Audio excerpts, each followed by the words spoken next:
제가 요즘 읽는 책이 있습니다.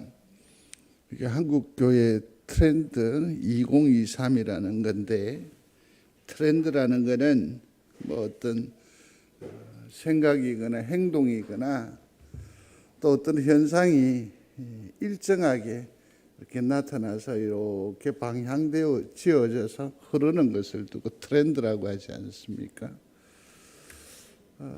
모처럼 그냥 자기 생각을 표현한 것이 아니라 통계에 의해서 글이 쓰여졌다라는 측면에서 굉장히 매력적인 책이라고 생각이 들어서 지금 아주 정독을 하고 있습니다.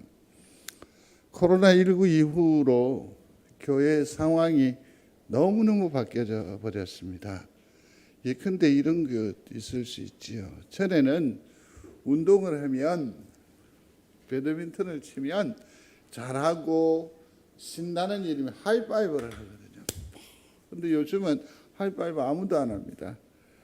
그 라켓을 가지고 이렇게 이렇게 참 많은 것들이 바뀌어 버렸습니다. 플로팅 크리스찬이라는 말이 있는데, 그래서 이 책을 어찌든지 소개를 해드리고 싶은데 어떻게 해야 될까 싶어서 이제 매번 설교할 때마다 한 부분을 이렇게 해서 이 책을 끝까지 여러분들에게 소개를 해드리고 싶어서 먼저 화두로 삼습니다. 코로나19가 딱 오고 이게 끝나니까 교회 안에 너무 많은 변화가 일어났습니다. 그처럼 교회가 활발하게 움직였고 그 참여가 굉장했거든요. 우리 성도들의 삶에 있어서도 마찬가지입니다. 한 주간의 이 스케줄을 보면 화요일에는 전도대 가고 뭐 금요일에는 뭐 하고 수요 예배하고 이게 딱 정해졌는데 이게 그냥 온데간데 없이 다 사라져 버렸습니다. 그래서 물었습니다. 주일 예배를 반드시 교회에서 드려야 한다. 묻습니다. 주일 예배를 반드시 교회에서 드려야 합니까?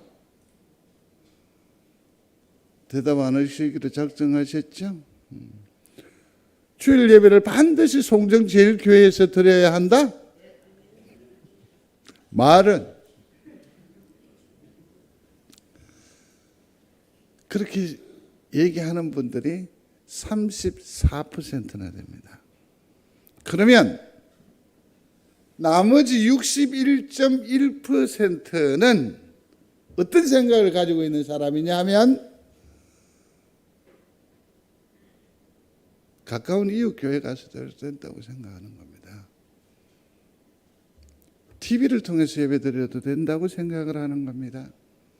우리처럼 실시간으로 예배에 참석하면 된다라고 생각하는 이 생각이 자리해버렸습니다. 그게 뭐죠? 61.1%가 됩니다. 많이 달라졌죠? 많이 달라졌습니다. 코로나 이전에, 코로나가 막 터졌을 때에 한 2년여 동안 예배 출석이 13%밖에 되지 않았습니다. 근데 2022년 올이죠. 4월여간에 조사를 했는데 회복이 57.4%가 회복이 됐습니다. 근데 이것도 자세히 보세요. 100이 되어야 하는데 회복된 게 몇 퍼센트라고요? 57%. 반이나 증발해버렸어요. 떠나버렸어요. 다 어디 가셨죠? 바뀌어버렸어요, 생각이. 자기가 선택하는 거예요. 자기가 선택하는 거예요. 전에는 교회, 교리, 또 이제 외람된 기대이지만 우리 목사님 말씀에 상당한 권위가 있어서 뭐라 하면 깨갱하기도 했었는데 요즘은 목사가 뭐라 하면 대들지요? 도망가죠? 적극적으로 싫어하죠? 그 선택의 중심은 누가 돼요? 네. 그 다음에 주관이 너무 강해요. 내가 싫으면 듣지도 않아요. 이것이 너무 강화되어 버렸어요. 코로나19 이후로 말이에요. 완전히 바뀌어 버렸어요. 우리 중에도 은연중에 이런 생각들이 있을걸요. 곰곰이 생각하시고 마음의 정리를 한번 해보시기 바랍니다. 전부 다 자기가 결정하고 자기 마음 가는 대로 해요. 맞죠? 그렇게 가버렸어요. 이것을 교회적인 한 현상으로 해석을 해보면 뭐냐면 주일 성수가 사라져버렸어요.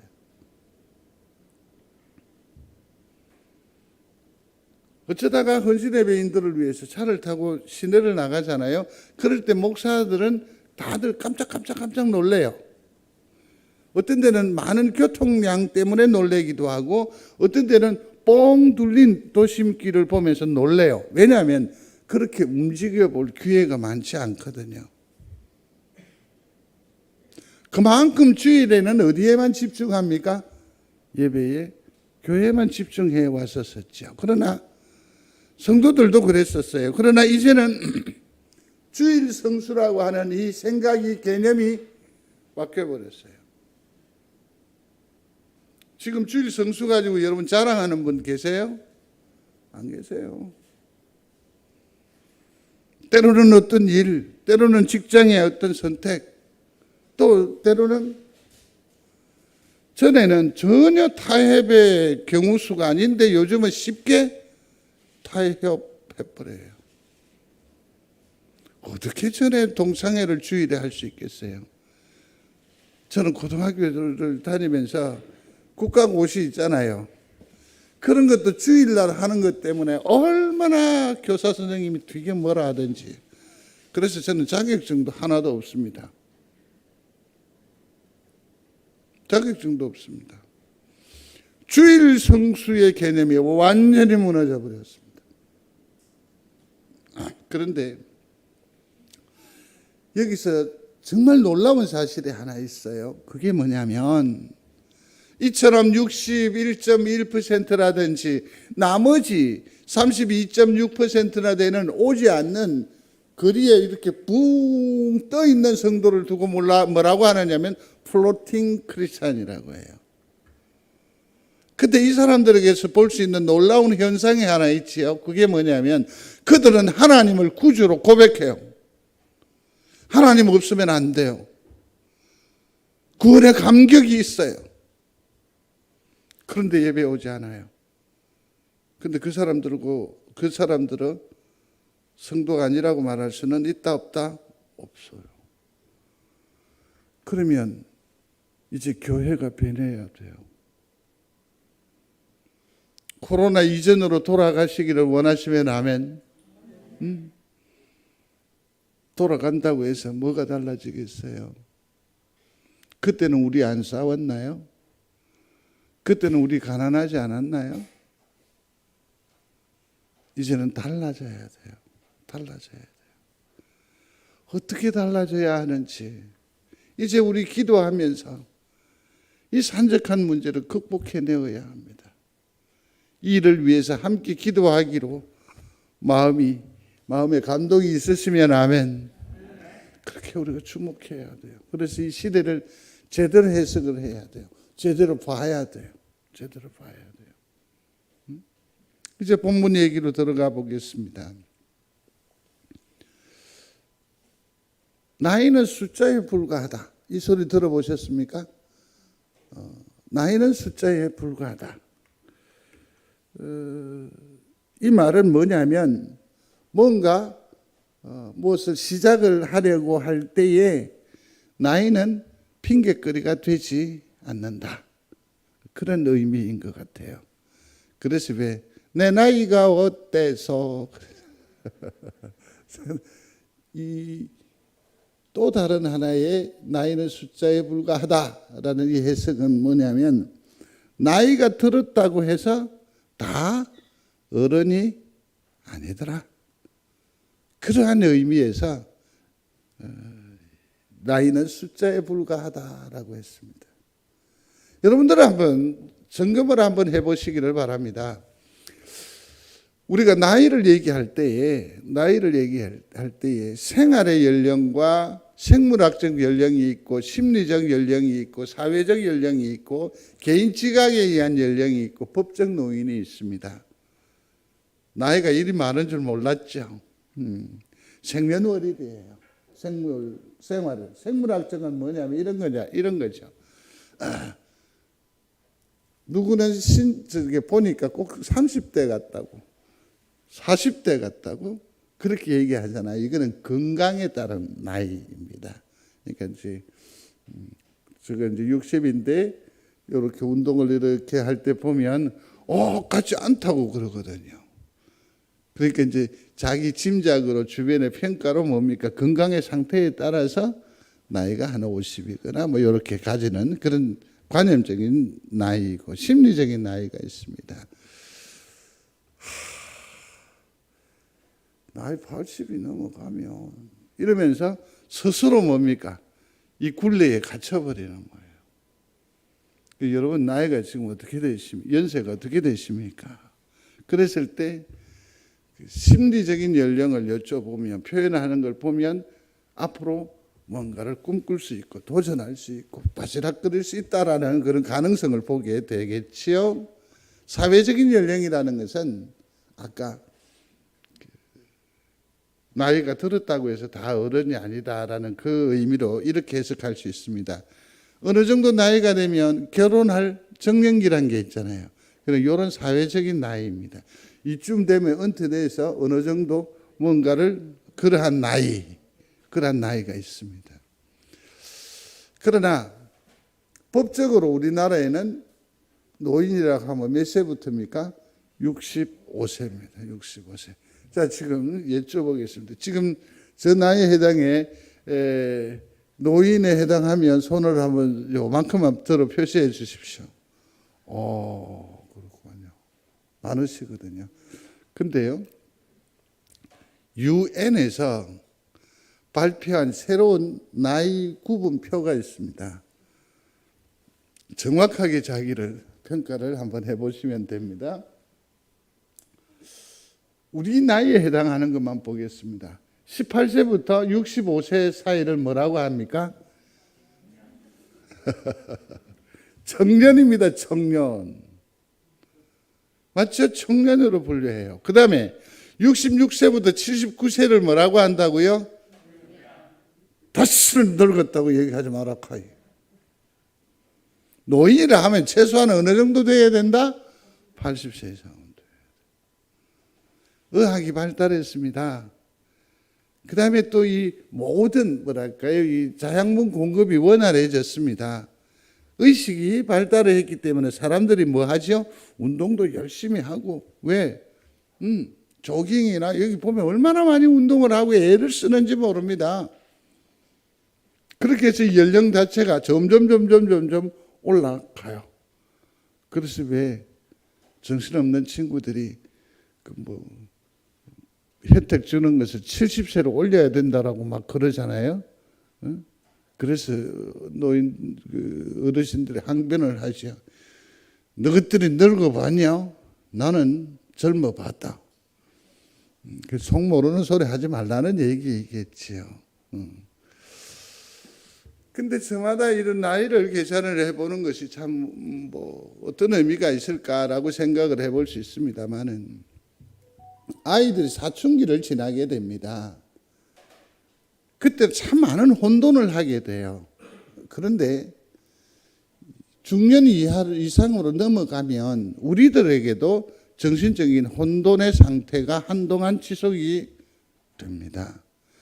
얼마나 열심히 살았는지 모릅니다. 정말 앞뒤 돌아보지 않고 수고했습니다. 그런데 문득 떠오르는 생각이 있습니다. 이게 뭐지? 나는 누구지? 라는 생각을 하는 겁니다. 이 생각이 오면 그냥 인생이 무상해지는 거고 영 힘이 쫙 빠져버리는 그러한 시절이 온다라는 거죠. 그게 뭐냐면 사축이라고 하죠. 사람 말은 잘합니다. 나는 나다. 철학자들이 말하는데 산은 산이고 물은 물이로다. 그런다고 해서 우리의 문제가 해결이 됩니까? 전혀 되지를 않습니다. 가장 우리가 할 수 있는 것은 뭡니까? 자기 합리화합니다. 막 이래 했으면 잘 산 거 아이가? 이거 외에 지금 이 시대가 우리를 온전히 평가해주고 우리를 지지해주는 생각이라고 하는 것은 하나도 없어요. 점점 뒷방늘거니로 밀려나지 않습니까? 죄송합니다. 요즘 자녀들이 우리 의견 묻던가요? 우리 얘기를 물어요? 저것들이 시간 나야 뭐가 되는 거고, 저것들이 오라 하면 가는 거고, 예?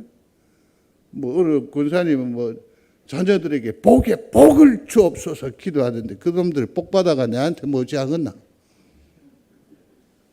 기도는 내가 하겠습니다. 축복은 하겠습니다만. 응?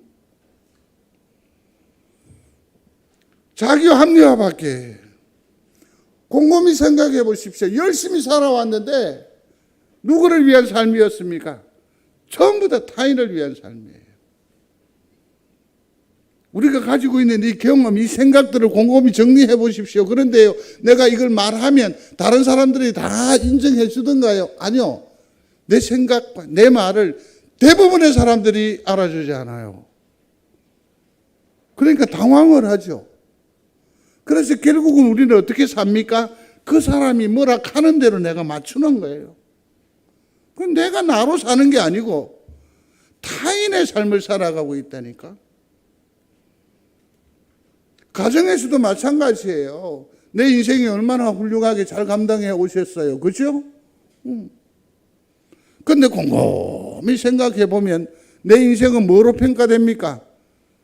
이놈의 자식들이 얼마나 제대로 성공했냐 안 했느냐에 따라서 내 인생이 평가가 된다니까.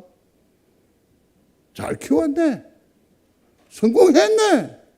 누구에 의해서? 새끼들에 의해서. 그렇다고 해서 오늘 또 이거 가지고 가서 자녀들에게 스트레스 주지 마십시오. 네가 이 자식아 잘 때야 임마. 이렇게 얘기했다는 건 큰일 납니다. 그냥. 교회 크기로 신앙을 평가하기도 해요. 우리 송정제일교회 성도들은 교회가 조그마하고 적게 모이니까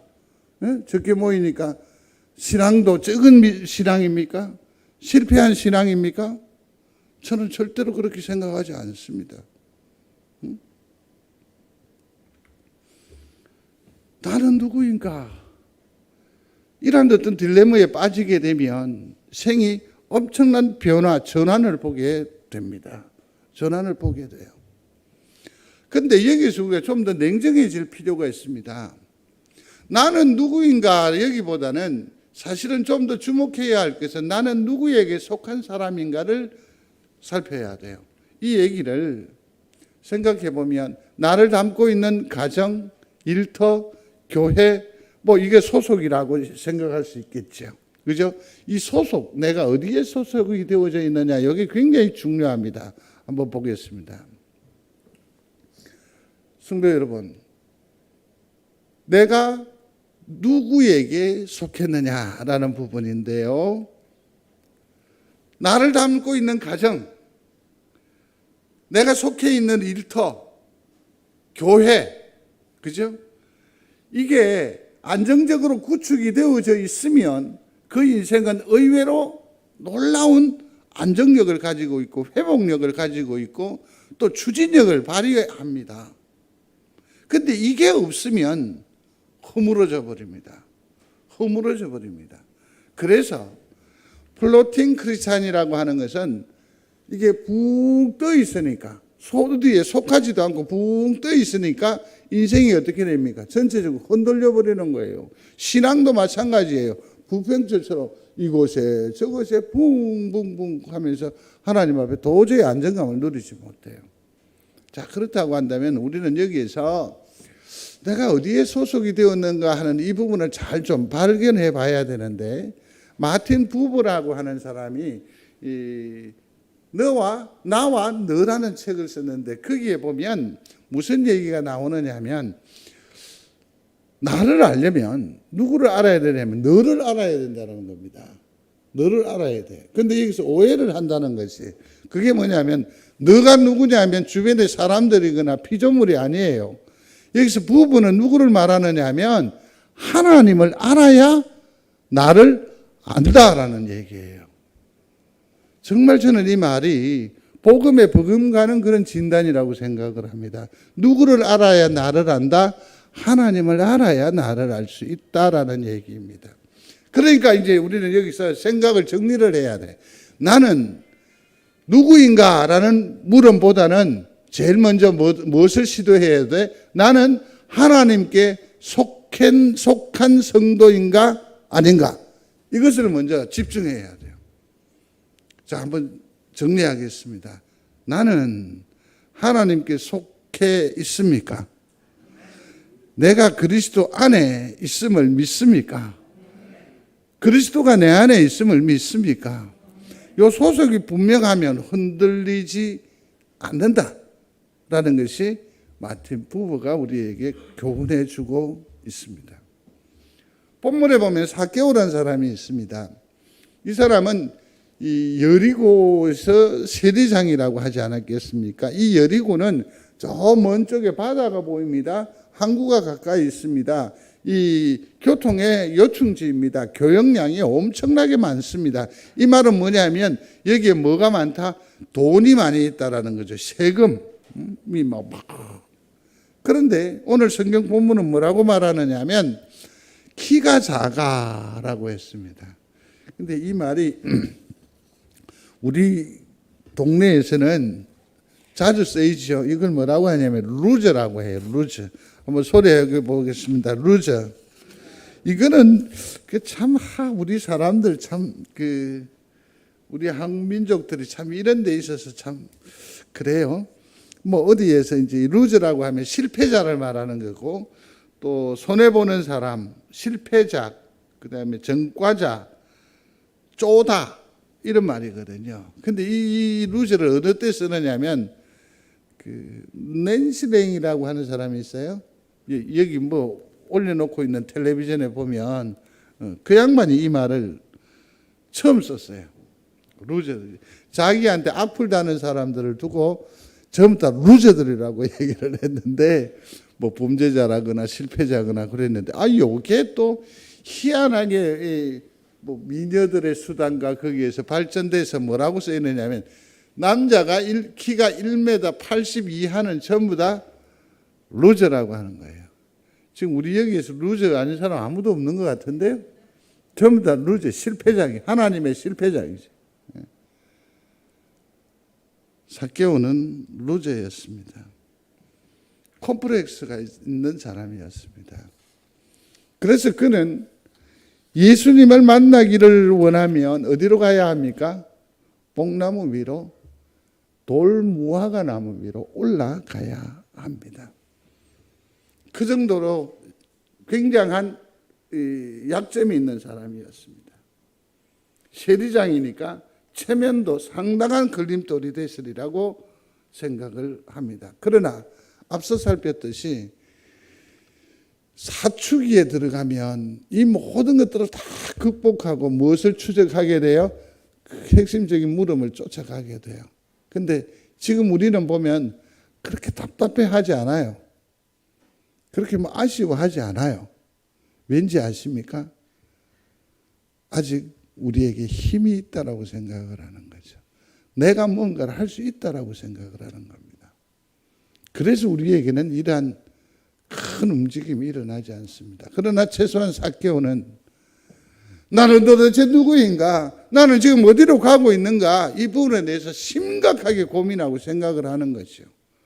사회적으로 그는 매국노입니다. 포식자입니다. 부자입니다. 권력자입니다. 그러나 자기는 행복하지 않습니다. 성도 여러분들께도 여쭤보고 싶어요. 지금 행복하십니까?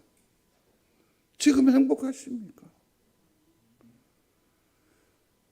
여기에서 우리가 아멘이 얼마나 귀한 고백인지 모릅니다. 그러나 또 다른 한편으로는 이렇게도 생각해 볼 수 있지 않을까요? 내가 아멘 하는 것은 신앙적인 선택이라고 돼요.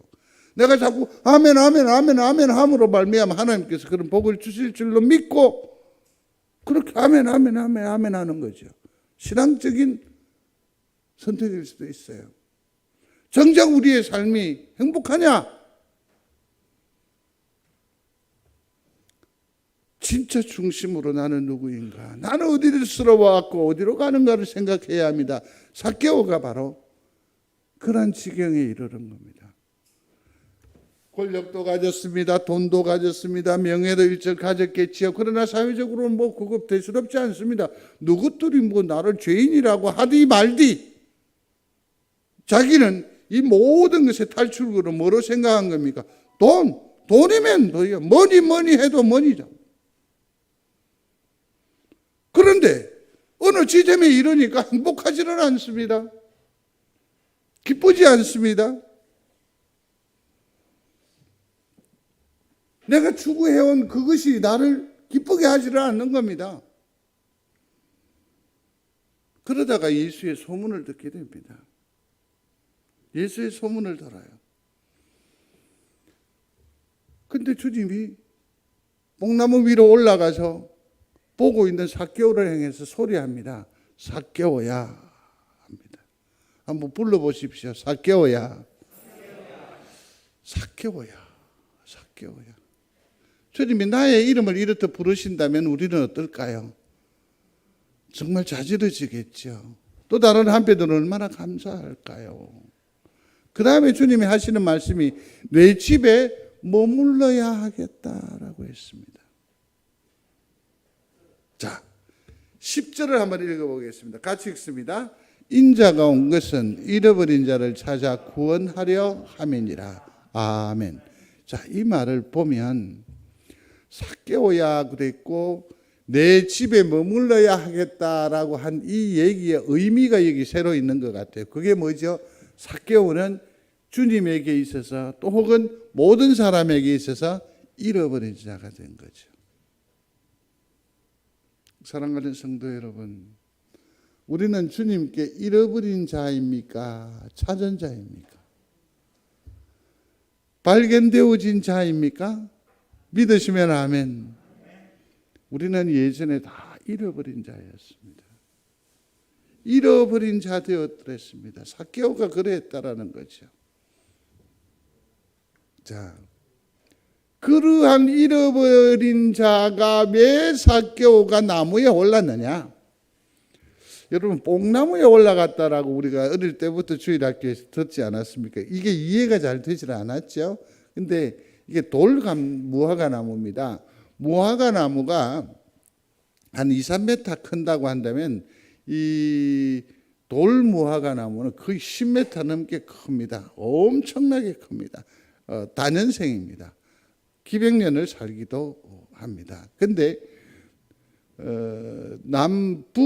북아메리카 쪽에 가면 똑같은 이런 돌무화과라고 하는 나무 이름이 있는데 그거는 또 뭐냐면 플라타네스 길거리에 보면 있지요. 그거 비슷한 모양을 하고 있습니다. 그러나 중요한 건 뭐냐면 전부 다 이게 뭐냐면 나무 수목을 구분할 때 과에 속하는데 무슨 과? 뽕나무과의 나무입니다.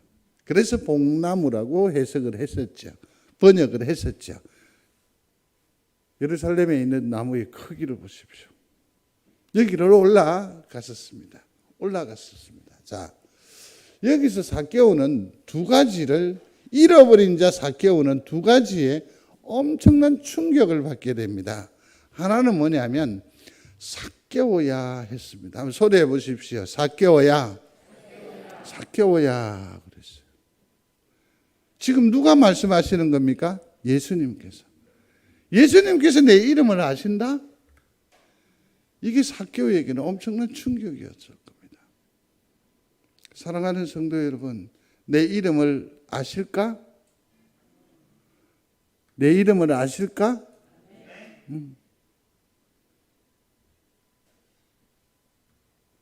잃어버린 자, 아무도 주목하지 않은 그 인생을 기억하시는 하나님. 더 나아가 나를 아시는 하나님. 믿는 여러분들이 되시기를 중심으로 소원합니다. 우리는 더 이상 잃어버린 자가 아닙니다.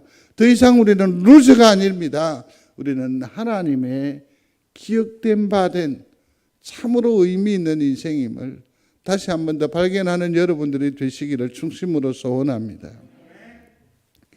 이사야서 시편에 보면 여호와여 주께서 나를 살펴보셨으므로 나를 아시나이다. 주께서 내가 앉고 일어섬을 아시고 멀리서도 나의 생각을 밝게 아시오며 나의 모든 길과 내가 눕는 것 살펴보셨으므로 나의 모든 행위를 익히 아시오니 여호와여 내 혀의 말을 알지 못하는 것이 하나도 없으니이다. 주님은 나를 아십니다. 믿는 여러분들이 되시기를 바랍니다. 속이 답답해요. 참으로 분해요. 어떻게 해야 할 바를 몰라요. 그럼에도 불구하고 기억하시기를 바랍니다. 주님이 내 답답함을 아세요. 주님이 내 연약함을 아세요. 주님의 내 절망과 내 좌절을 주님께서 아신다고요. 이를 믿는 성도가 되시기를 중심으로 소원합니다. 이사야 45장에 보면 내게 흑암 중에 보화와 은밀한 곳에 숨은 재물을 주어 내 이름을 부르는 자가 나 여호와 이스라엘의 하나님인 줄을 네가 알게 하리라. 아멘. 뭡니까? 내 이름을 부르는 이가 있다고요. 주 예수 그리스도가 내 이름을 부르면 나는 이미 주님의 기억된 존재예요. 발견된 존재예요. 더 이상 잃어버린 존재가 아니라는 것을 말씀을 통해서 확인할 수 있게 되는 겁니다. 계시록에서도 마찬가지입니다. 네가 어디서 사는 것을 내가 아노니. 성도 여러분, 지금 침침한 곳에 누워 계십니까? 칙칙한 곳을 지나고 계십니까? 가시밭길을 걷듯합니까? 주님이 내 형편과 내 처지를 아시는 줄로 믿습니다. 그러므로 보호하시겠죠. 인도하시죠. 아브라함이 그랬습니다. 나다나엘이 그랬습니다. 사무엘이 그랬습니다. 아담까지도 주님은 그 처지와 형편을 아시고 적절하게 인도 보호해 주셨던 것처럼 주님이 우리를 아시고 우리를 지켜 보존하여 주심을 믿는 우리 성도들이 다 되시기를 주의 이름으로 축복합니다.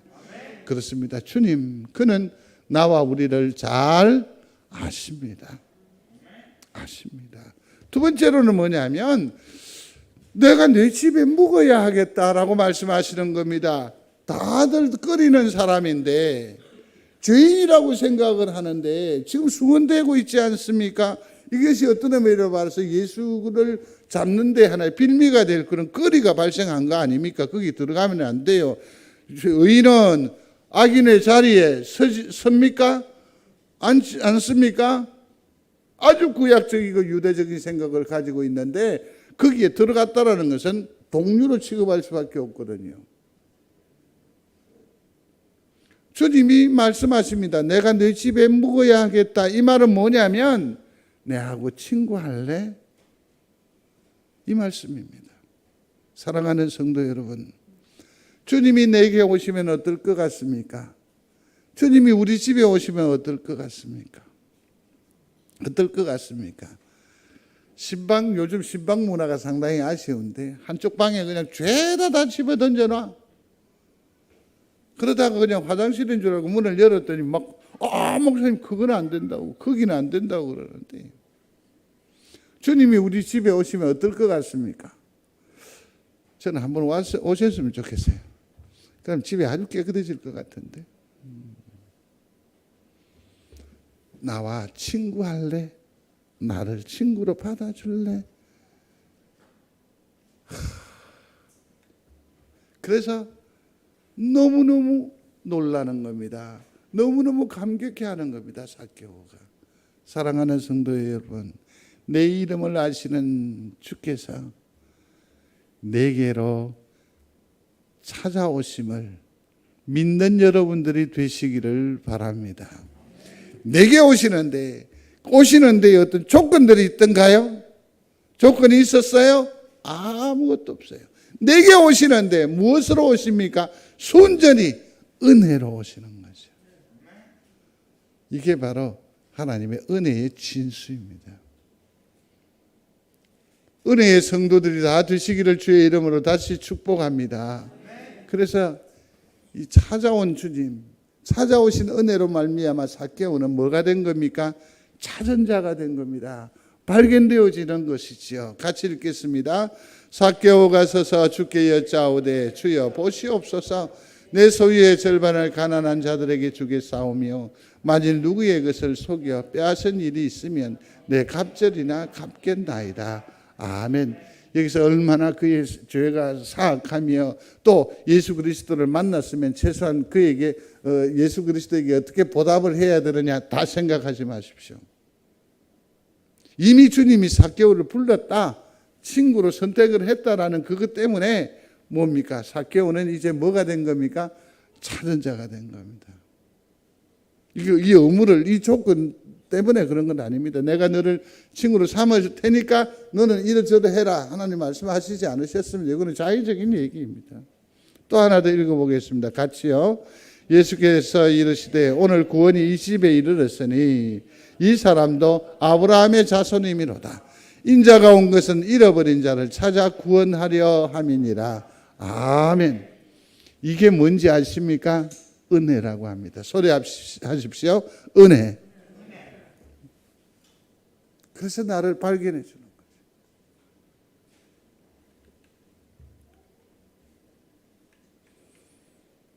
말씀을 맺겠습니다.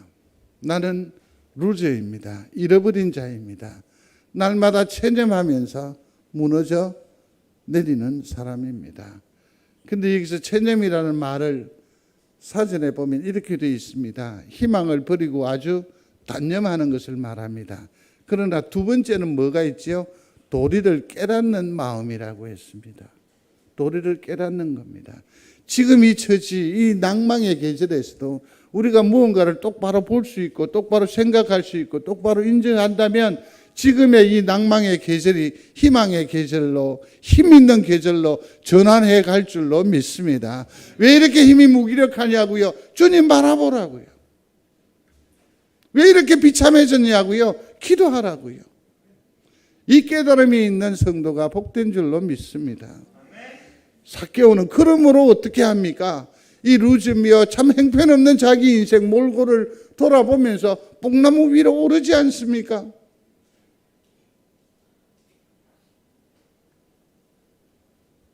주님이 나를 아십니다. 주님이 내 안에 거하십니다. 내가 주님 안에 머물러 있게 되기를 중심으로 소원합니다. 그렇습니다. 주님이 누구에게 오셨다? 내게 찾아오셨다. 이게 은혜입니다. 찬송가에도 이런 게 있습니다. 주님 찾아오셨네 모시오 드리세, 보라 성자 오셨네 모시오 드리세. 그죠? 겸손한 자 찾도다, 주님 내가 있으니 오소서 오소서. 이게 은혜 사모하는 자들의 신앙적 바른 태도입니다. 캄캄합니까? 두렵습니까? 좌절감에 있습니까? 그러면 뭔가 얘기하지 않아도 주님이 나를 다 아시니까 그냥 가슴 열어놓고 주님 오시옵소서, 내 마음에 좌정하여 주시옵소서. 그렇게 진솔하게 하나님 앞에 나아가시기를 바랍니다. 그러면 나는 주님에게서 더 이상 잃어버린 자가 아니고 찾은 자가 될 줄로 믿습니다. 그러면 어떻게 하던가요? 내가 주님께 찾은 자가 됐단 말이에요. 그러면 이런 양의 비유에서 그 목자가 어떻게 하던데요? 어깨에 메고 또 뭐 해요? 잔치를 베풀지 않던가요? 그러므로 나는 이제 더 이상 주님의 부담스러운 존재가 아니라 주님의 기쁨이 됩니다. 주님이 내 삶은 주님과 더불어 뭐한 인생이 된다? 잔치 인생이 될 줄로 믿습니다. 믿는 여러분들이 되시기를 중심으로 소원합니다. 그렇습니다. 나에게 하나님의 은혜는 결코 마르지 않는 법입니다. 그래서 성도 여러분, 이번 한 주간 삶을 이루어 살면서 내내 기도하시며 사시기를 바랍니다. 어렵고 힘든 처지라도 괜찮습니다. 기도하십시오. 주님, 내가 여기 있습니다. 그리고서는 이거 주저리 변명하지 마십시오. 그냥 내 마음을 이렇게 펼쳐놓고 주님 나를 보아 주옵소서. 나를 보아 주옵소서. 그리고서는 선생님 내 안에 머물러 주시기를 소원합니다.